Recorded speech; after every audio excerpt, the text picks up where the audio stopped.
Hey, what's up, guys? Combat Critique here. In this video, I want to give my pick for this upcoming fight between Amanda Nunes and Irene Aldana that has been scheduled for UFC 289. Let's get started.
Now let's take a look at some of the previous performances of these two fighters, starting with the champion Amanda. In her last fight, she beat Juliana Pena via unanimous decision, and this fight happened in July of last year. It was a 5-round fight. Nobody's arguing this was a robbery. She won clear cut and showed why she is the champion, why she deserves to be the champion. Before that, she lost to Juliana Pena and did not look good in this fight. She got rocked and then submitted via rear naked choke. This was one of the biggest robberies of this year. This happened in December of 2021 in the second round, and Amanda was not really herself in this fight, and I think that is the reason why she lost. It's not that Juliana is a great fighter. I think Amanda was not in the right headspace, and that is why she got rocked and she was finished in the second round. And before that, she was on a tear. She finished Megan Anderson via reverse triangle armbar in the first round. Felicia Spencer unanimous decision. GDR again unanimous decision. Holly Holmes TKO head-in punches, and Chris Cyborg she KO'd in the first round. Raquel Pennington she TKO'd in the fifth round, and Valentina Shevchenko a split decision against her. This is the second time they were fighting each other, and both these times Amanda beat Valentina, and before that she TKO'd Ronda in the first round. So she was on a tear before that. Now let's talk about Irene.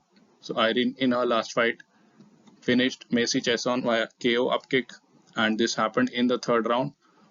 And in this fight, the first round I scored for Irene. Second round, I think Macy was actually doing in the second round. And in the third fight, Irene, I think, got lucky with this upkick to the body, which ended her winning this fight. And before that, she TKO'd Yana Kunitskaya via TKO in the first round itself. This fight happened in July of 2021. So not a lot of activity from Irene. I think she fights almost once a year. And before that, she lost to Holly Holmes via unanimous decision. And if you talk about Holly Holmes, so you can see Holly Holmes is here. And in this fight, she was finished by Amanda Nunes via TKO in the first round. And I think this is the fight that a lot of people will be looking at and comparing, doing the MMA math and saying that because Holly Holm beat Irene Aldana, but she was finished by Amanda Nunes in the first round itself. So by this logic, Amanda should beat Irene. I think it is a pretty accurate assumption, but let's see. Let's look at some of the other fights. Before that, she finished Kathleen Vera again in the first round by a knockout and won a unanimous fight. Beat Vanessa Melo in a 3-round fight, and before that she lost to Raquel Pennington via split decision. And again, if you look at Rachel, you'll find her here, and she was finished in the fifth round by Amanda Nunes. So the losses of Irene Aldana are the wins of Amanda Nunes, and she beat both these fighters. She finished both these fighters that Irene lost to. Before that, she beat Beat Correa via armbar and Lucy via split decision. Bernardo via unanimous decision, lost to Caitlin Chukagian via split decision. And all these fights, I think if Caitlin is a much smaller fighter, but if she would have fought Amanda, she would have been finished. And for these reasons, I think it's really hard to pick against Amanda Nunes. I am picking her to win this fight.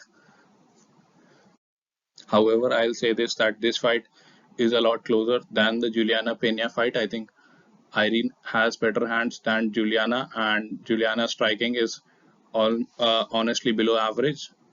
Irene can give some trouble to Amanda Nunes in the striking department. However, I feel that the power of Amanda and the experience, championship experience, along with better wrestling, better grappling, better ground and pound, all those things will make her win the fight. I think she will likely win a unanimous decision. I don't think she'll be able to finish Irene for 5 rounds, and it's a lot for the champion. She is a minus 400 favorite, which gives her a probability of winning of around 80%.